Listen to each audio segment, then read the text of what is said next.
I left the world a better place, and not just in terms of trees and flowers, but in terms of the people that I interacted with. Hi guys, welcome to our transition story of the month. Kariuki got to a point in her life where she felt there could be more. She wants to live a more significant life. Luckily for her, she stumbled upon the halftime program and she decided to take a deep dive and do it. She shares insights onto what this program has done, has helped her unlock in terms of potential, in terms of direction, and in terms of giving her her power back. Let us listen to her story. Karibuni. I was trying to figure myself out, and I came across the book, and I always say that I didn't read the book, I did the book. So I read it, and it has quite a number of exercises that it asks you to do, all the way to writing your own epitaph. So I wrote my epitaph. Wow. And gets you to thinking what's important to you, what it is that you really want out of this life. And at the end of the book, I thought this is not enough, and they had talked about the halftime program. So I wrote to them in the States, and they wrote back and said, guess what? We are actually starting a program in Kenya. I was like, fantastic. And simultaneously with that, I happened to bump into one of the first people who set it up, and we're just chatting, and then in a completely different forum, and then he happened to mention halftime as well, and I was like, I actually wrote to these guys in the States, and they said they're starting something in Kenya, and it's amazing that I get to meet the person that it's actually starting with. So two things interconnecting, and that's how it became part of the halftime program. I left the world a better place, and not just in terms of trees and flowers, but in terms of the people that I interacted with. That's what I want to be remembered for. So many times in life we imagine that when we're talking about life's curve, we always think about it going upwards and then declining.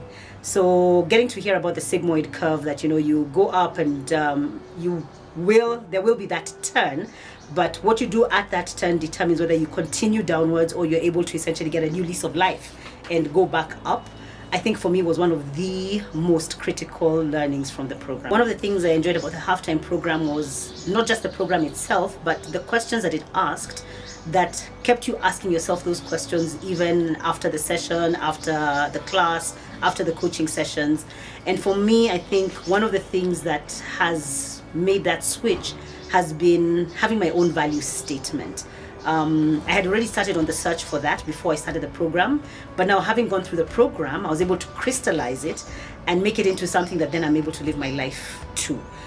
So has helped me make decisions, has helped me prioritize, and I know what's important to me. So when somebody's coming and saying, we'd like you to join us in XYZ capacity, then I have something that I can go to and say, does it tick these boxes for these values? If it doesn't, then I know I'm going to be miserable, so I stay away from it. So people meet me and they say, hey Carol, you are so brave, and I'm like, really, am I? Sometimes I almost feel like I'm taking the coward's way out when I take the steps that I take. So I guess I view fear a bit differently, and the things that I fear maybe are also different, because when I think about fear and transition, for me it's the fear that if I don't do something, then things will remain the same. And if they remain the same, then I have absolutely no benefit from it. So that kind of propels me to ask myself, what could be different? What are the possibilities out there? What if I took this step? What could be better? And for me, that has helped me through this transition, and even I think I also went through a quarter life crisis. So there's another transition that happened there, and taking that bold step was more out of fear of what would happen if I remained where I was, that I would then become a bitter old woman, which I definitely do not want to become. Yeah. I think when we talk about that discomfort, the Kikuyu have a phrase for it, and it's not a nice phrase. And they say that, you can get so comfortable in your own poop. And said in Kikuyu, it sounds terrible. Yes. So you can get so comfortable in your own poop that you just decide to remain there. After all, it's warm and you're used to it. But does that make it a good place? Absolutely not. So my core stems from my values. And I collate my values into an acronym, DISC. So discovery, because for me, I love discovering things. I like to learn, and learning for me is not just about the books. It's about experiences, it's about meeting people and interacting with them deeply. It's about impact. So same thing that's going to be on my epitaph. I cannot stand being in a situation where I am there just because. I need to know that what I am doing will have an impact. It doesn't have to be today. I'm happy to invest today for 30 years. I'm okay with that. It's about strong family. I am very, very much family oriented. So when I think about that, I'm not just about family in the sense that, I'll stay home and not do anything else, but all my decisions are going to be centered on how is this impacting my family? Am I ensuring that my children are getting the guidance they need, that they're being challenged sufficiently and building up the muscle that they need for tomorrow? Are we investing right so that then later on we're able to enjoy each other's time? So for me, strong family is also broad. And then creating. I love to create. Lucas, the very table you're sitting on, I made with my hands. Wow. So I create in different ways. I do woodwork, I do embroidery, I do interior design. So that for me is my core. So anything that touches on those will touch on my core. Now, when I think about my context, I really struggled with context. So where am I going to do this from? And I discovered that my context is really around supporting others. Because I have led an organization, loved it for the period I did it, but then at some point realized, no, this is not it for me. But when I am supporting somebody else, then I can really propel. So for me, my context is always going to be, okay, I can't say always because I don't know the future very clearly, but as far as I can see, my context is going to be around supporting others achieve the vision that I would then buy into. And when we talk about capacity or capability, then for me, it's really about using my God-given talents. And they are various and varied. And I have found that in many situations, I find my talents coming into play in a very interesting way because they are varied. How many places, for example, do you get to say, I have a lawyer who has done accounting, who has done HR, who understands interior design, and is a coach. So if you have that with you, then, it really increases that capacity. And because I love to learn, then I am continuously finding something else. So currently, we started a business with my husband, so I've joined him there. But then even in terms of other, can I call them other projects, I join others. So if I think about church, 2 years, is it 2 years? It's about a year and a half now.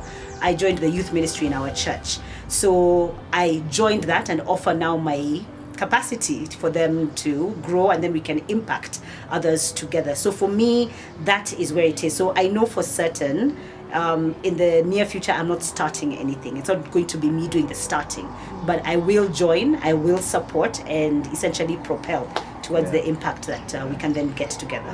One of the biggest benefits that I've had is the clarity of knowing what projects to take and which ones to put aside.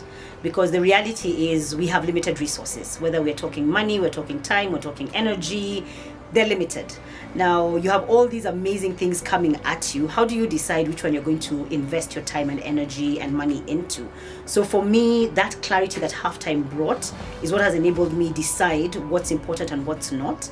It's allowed me to take holidays, and I know some of my colleagues usually ask me, hey, Carol, you're taking time off, you're being asked to come in and do work, and you're saying, no, this is my family time.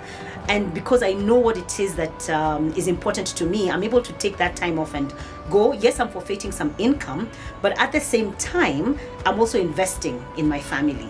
And when I get back, then I come back and I make some money. And when we now think about even investing, because of the capacity and just that eagerness to learn, it means that I have also learned how to better invest my money. So I'm not as worried about what is coming in and, how's it going, what's going to happen in 5 years' time. So that anxiety has also reduced quite drastically. And that also allows me to make those kind of decisions. So for me, I think that ability to know what to say yes to, what to say no to, and to say no without guilt, because I think that's the other thing, that sometimes we know it's the right thing to do, to say no, and then we say no, and then we're constantly saying, oh my gosh, that opportunity, oh my goodness, I could have. But I'm able now to say no without guilt. I'm also able to push back where requests are being made of me, and I feel that this is not really aligned to what it is that my core is. Then I can actually push back and either request for changes or just say, you know what, doesn't look like this is going to work, and be happy. We live life on the fast lane, and the thing about the fast lane is that everything zooms by you, so you don't actually get a sense of even where you are because you're moving so fast. So first thing, slow down. Once you've slowed down, be deliberate, because self-awareness doesn't happen by accident. You have to work towards it. So you do need to be deliberate about it. So be deliberate about becoming more self-aware. And with that self-awareness, now the decisions become a lot easier and clearer. If you're able to find somebody to bounce off the ideas, whether it's with a halftime program or with a trusted friend or mentor, then that's even better, because then you get to hear yourself. As you articulate yourself, then things become a lot clearer for you. So slow down, be deliberate, involve people.